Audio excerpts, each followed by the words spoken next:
Hey everyone, Etsy reported second quarter earnings results that I'm going to review in this video here. I'm also going to update my recommendation for Etsy stock. Coming into this quarter, I had Etsy stock rated as one of my top stocks to buy right now.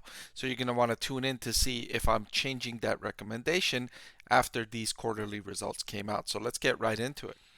So total revenue increased by 7.5% to 629 million, and GMS, which stands for gross merchandise sales of 3.01 billion, was down from 3.03 billion year over year. So people were spending less money on Etsy's platform, but Etsy still managed to generate more revenue. More on that a little bit later.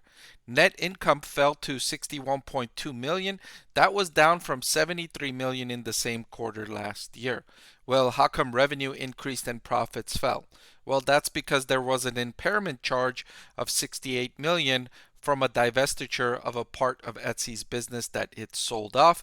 It took a charge of 68 million because it sold it for less than it was valuing that company as on its balance sheet. So for that reason, it took a charge. This is a non-cash expense. Take rate of 21% was flat quarter over quarter, but this was up from 19% year over year. The take rate is the percentage that Etsy takes from each transaction on the platform. So remember, Etsy doesn't own any of the inventory on Etsy's platform. It just brings together buyers and sellers, and Etsy takes a percentage of every transaction that happens on the platform. That's part of why I love this stock, is because of that asset light business model. The take rate is that percentage that Etsy takes. Etsy's been increasing this number consistently over several years, and 21% was up from 19% year over year, but it was flat from the previous quarter. I wouldn't be surprised if Etsy keeps raising this figure. Its rivals like Amazon, Shopify, eBay, and others have all been raising the fees they charge merchants. So competitively, they're not going to be losing out that much by raising this rate, because if merchants look around, everyone is raising rates, so they can't avoid it. It's not nice for merchants, but it's good for investors. Active sellers on the platform increased to 8.3 million, up from 7.4 million in the same quarter last year. Now that's extra impressive when you consider the facts I just mentioned before. The fact that they've been raising fees on merchants aggressively, and they still attracted more merchants. That just goes to speak of the competitive landscape for merchants. Anywhere they look, fees are going up, and so they're just saying, whatever, we just have to accept higher fees because we want access to the 96.2 million active buyers on Etsy's platform. Merchants want access to those buyers. That was up from 93.9 million in the same quarter last year. So Etsy's attracting more buyers. However, buyers were spending less on the platform. More on that a little bit later. Cash flow from operations increased to 192 million. This was up from 185 million in the same time the prior year. So nice solid increase in cash flow from operations. And cash flow from operations, if you compare that 192 million to the 629 million in revenue up top, you could see that the company does an excellent job of turning sales into cash flow. Again, this is why I love this business model. It turns those sales into cash, right? Because you're not having to spend money on very many things when you're just a platform that brings together buyers and sellers. You just take your money off of each transaction. That's very lucrative. That's very lucrative.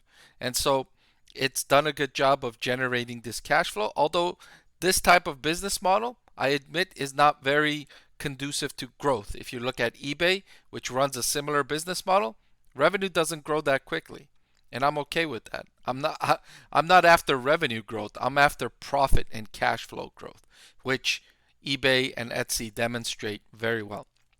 So here was something that was a little bit disappointing, in that the company is forecasting Q3 revenue of 627 million at the midpoint, which would be down from the second quarter, and gross merchandise sales of 3 billion at the midpoint, which would also be down from the second quarter.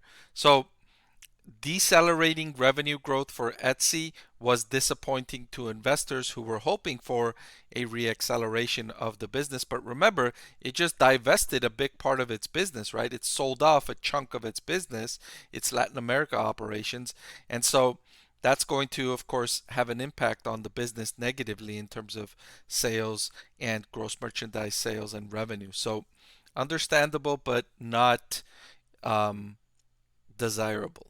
So I mentioned I will talk about active buyer purchases. So here I have a chart directly pulled from Etsy's Investors Relations website. And what this shows is marketplace gross merchandise sales per active buyer on a trailing 12-month basis. So what you saw in 2022 was people were spending less money on Etsy's platform. The folks that were active buyers, they were still buying but spending less, right? They went from a peak of $137 per buyer down to $131 per buyer, and this was a streak, three straight quarters of declines. But remember, Etsy benefited tremendously during the pandemic. People were going to the platform very often and very frequently, spending more and more money. So it's understandable that when economies reopened, the company experienced a bit of a headwind as a result. And 2.3% decrease at the lowest is not that bad.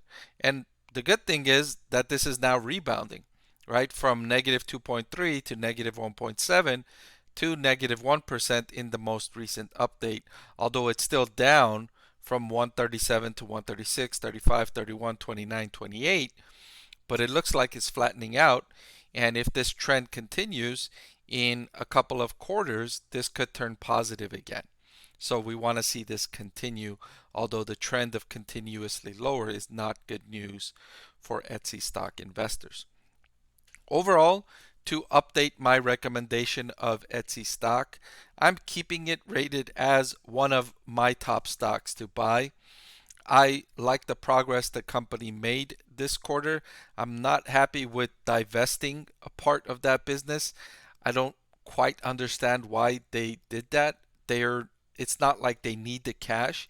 So I'm not and it's not like they need to cut costs or something because the business model is lucrative and profitable. I I would think that you would want that, extra exposure. You would want those extra customers, the extra revenue. So I'm a little bit baffled by the sale. I'm not happy about that sale. But even though they made that sale, which was a negative during the quarter, I'm still keeping the stock rated as one of my top stocks to buy for all of the reasons I mentioned in this video. I like the business model and I like the valuation as well. But that's all I've got for this video. Thank you so much for watching.